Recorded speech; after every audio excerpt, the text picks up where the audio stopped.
everybody. Welcome to week 6. So this week we are talking all about micronutrients. So we've talked previously about building blocks and macronutrients, but this week I really want to delve into all of the small stuff that makes our bodies actually work. So what's a micronutrient? A micronutrient is a vitamin and a mineral. There are two different types of vitamins. So there are water-soluble vitamins, which are going to be your B vitamins and vitamin C. So thiamine, niacin, B12, folic acid, all of those, biotin. And then there's your fat-soluble vitamins. So fat-soluble are your A, D, E, and K. And so your water-soluble vitamins, basically, they can be transported and absorbed in water. For your fat-soluble vitamins, they need fat as that carrier and transport to be absorbed and digested.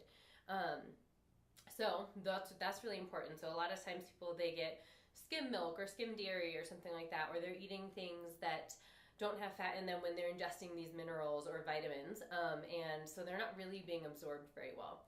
Then diving into the minerals, those are all water soluble. They are digested very well and absorbed. All of these are generally absorbed in your small intestines. Our bodies can make some of them as well.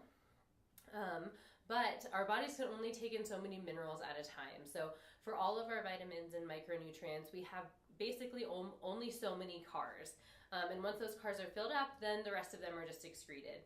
Another thing is that all of our bodies are very different, and genetically we can take an active form of a nutrient and make it in, or the non-active form and make it into an active form, but sometimes due to genetics, due to other things, due to other micronutrient deficiencies, we may not be able to do that very efficiently. So I like to say that the best way to get all of these is through food, if needed, or if you're an athlete or any other circumstance. I think it is really important to also take a multivitamin and a quality multivitamin.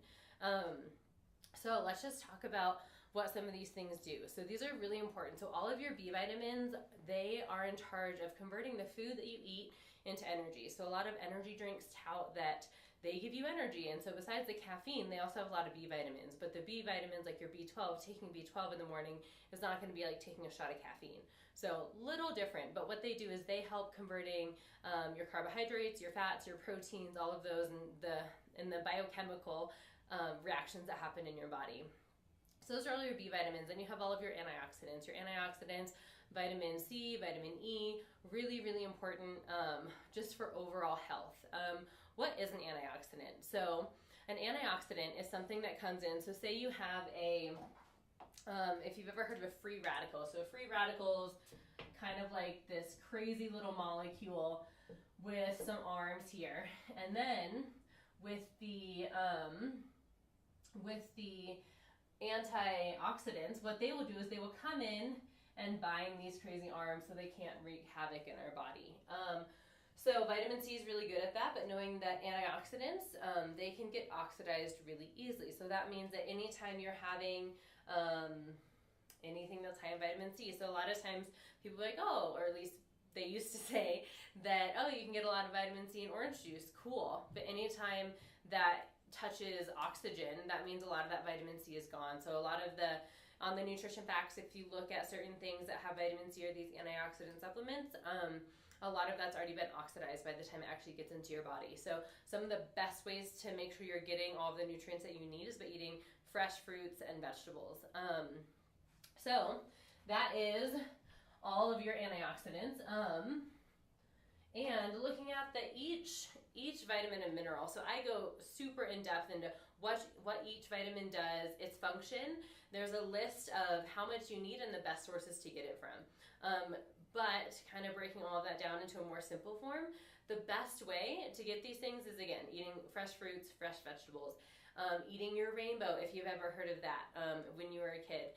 That's really important because every single every single color represents a different nutrient. So all of your yellows are going to be really good for your eyes. All of your yellows, oranges, eyes and skin. All of your reds are going to be antioxidants. All of your greens are just going to have some vitamin C.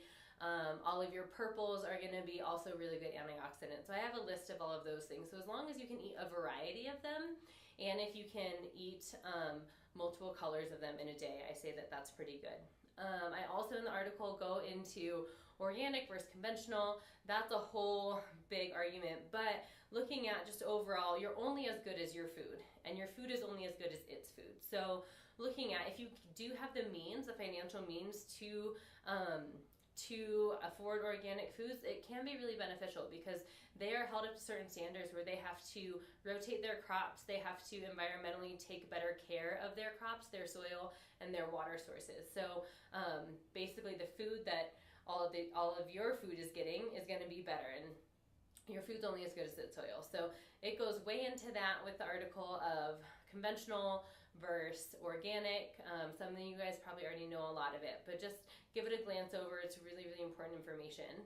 But your goal this week, so we've already kind of talked about this, so you've seen this. So going back to our basic plate here.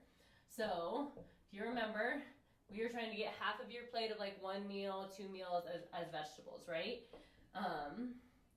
So this week, I want you to get 80% of all of your meals having vegetables. So that means if you eat 3 meals a day and 2 snacks, so 80% of your eating occasions being vegetables, that means that you have 3 of them that have to be with vegetables. So that probably means a breakfast, lunch, and dinner, or maybe a breakfast, snack, and dinner, something like that.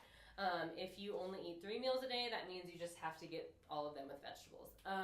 So looking at that, that's really important. We're going to dive into the gut a lot more next week, but already just start with this habit of getting 80% of your meals containing vegetables. I've thrown out a couple recipes of how to incorporate them into breakfast if you don't already, but let me know if you guys have any questions. There's a lot of genetic variances that go into certain micronutrients that you may need more of, and depending on life situations, life circumstances. So if you have any questions, feel free to come up and ask me. And it's all really, really interesting stuff. So have a good week, and I'll see you in the gym.